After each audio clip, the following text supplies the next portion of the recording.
What's going on, folks? I'm AutoMattock, and I'm gonna talk about the Control Plus feature on your computer. No, the throw loop situation from Karin when she has you in the corner. Now, spoiler alert, not much you can do about it, but I'm gonna explain why.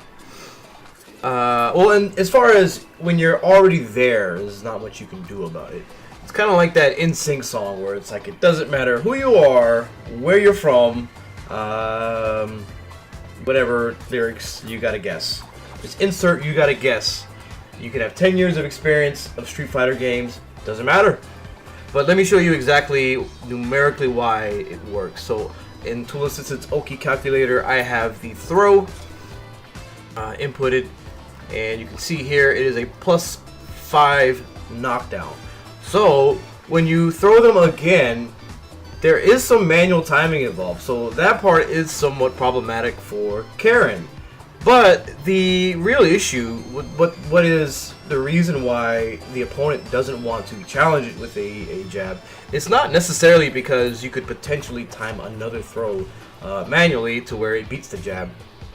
But really, it's because of this crouching strong. This crouching strong has such a convenient timing, and this is where you would just hit crouching strong, and that would hit me. And if they try to jab or they try to break that throw, that's what's going to hit you, and then you can confirm into low forward, just frame Tenko, and then another just frame Tenko, and then EX for Senhan, put yourself in the same position. So just to demonstrate that you really can throw them out of that 3 frame. This is what's challenging to do, so I may mess it up a few times, but you can definitely throw people out of their 3 frames. You can get the walk forward for 3 frames and then throw.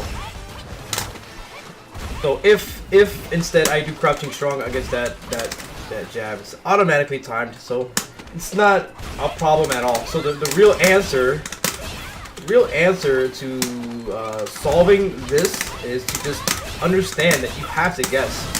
And then understand if you block this crouching strong, which she might do, and she's probably gonna do crouching medium kick next. So you would look at the window of frame, the time in between those 2 buttons, and see if there's anything you can do, and try to escape the corner at that point, or try to challenge her.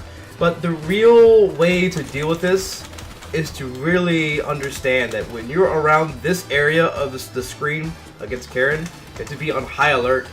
You're basically in the corner if she hits you with a low forward into this, and then maybe the V skill, and then boom, you're in the throw loop situation. So you have to really fight her cautiously, mid-range, when you're like maybe a quarter of the way away from the corner, you're in the corner. You have to keep aware of that. And if you can switch sides at that point, I would say, like, especially I play Colleen, so I think if I can jump over an icicle and she can't punish me in a situation, then that is a victory in itself, because I'm just giving myself, I'm avoiding positional advantage.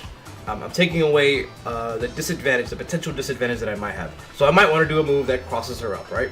I might want to do something that's just gonna cross her up, not just so I can hit her with it, but just so I can switch the sides, and now she has to, you know, work harder to just put me in the corner. You just want to avoid the situation.